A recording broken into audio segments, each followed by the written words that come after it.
the middle of Piatt County, surrounded effectively by nothing, it does become a curiosity. I am more than positive that we had an encounter with something that was definitely spiritual.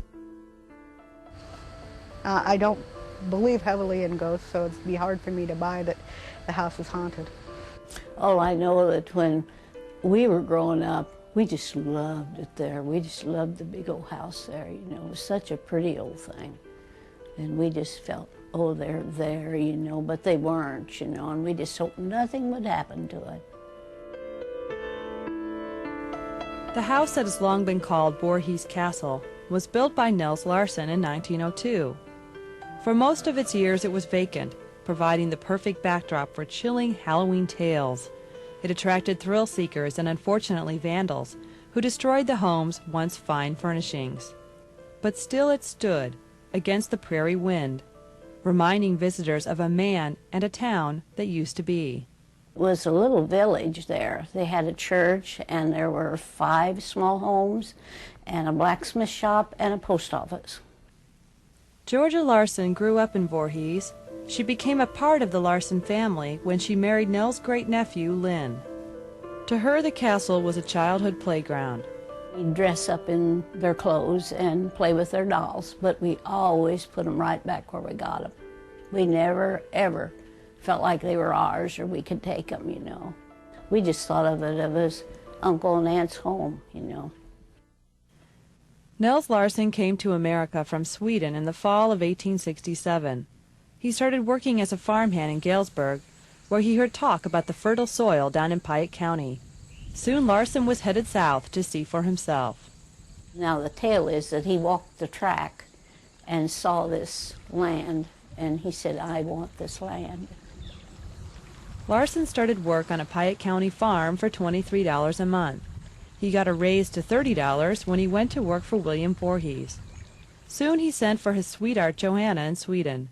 She went to work as a maid for a prominent Galesburg family. Nels and Johanna lived frugally. After 3 years, they had saved $350. Nels thought it was time to be his own boss. He married Johanna in 1872 and started buying ground.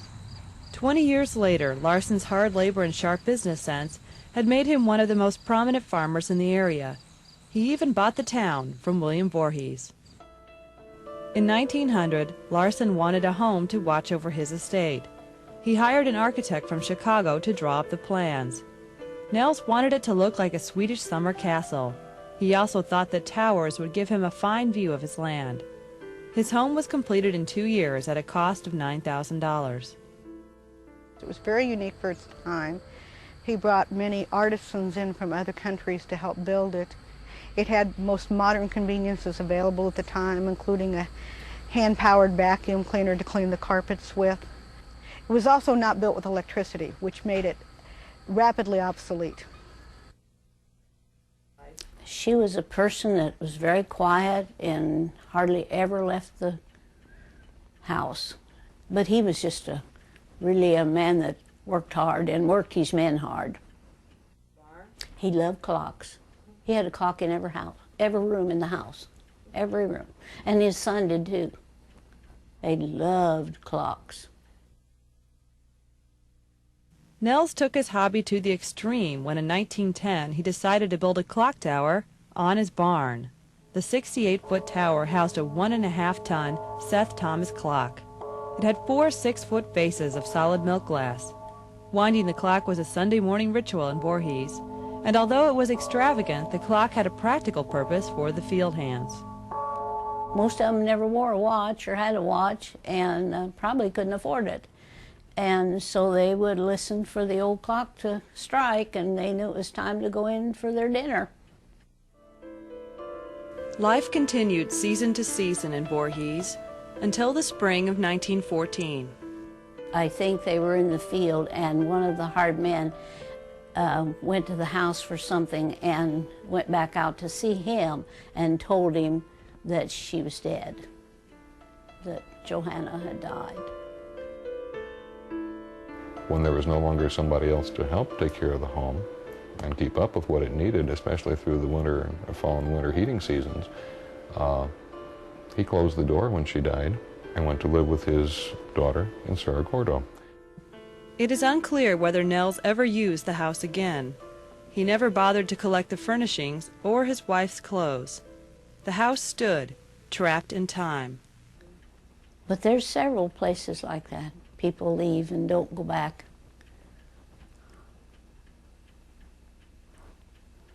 And I would never thought he would have, you know, because he loved his farm so. But I suppose since she was gone, why? When Nels died at the age of 83, the castle became the property of his son George and daughter Ellen. But neither desired to live there. They each had their own homes with modern conveniences such as electricity. Nels' will forced them to keep it in the family. So the castle sat, just as Joanna had left it. It was left with all the antiques, and her bonnet and her apron hung in the kitchen, and there was skeleton food on the stove and magazines. You just felt like they were going to come home. It wasn't until 1967 that Voorhies Castle had its first official tourists. The children of Ellen Larson Lamb gave the property to the Illinois Pioneer Heritage Center in Monticello. But a shortage of funds forced the center to relinquish the site a few years later. The property took another blow in 1976. A tornado destroyed the beautiful clock tower barn.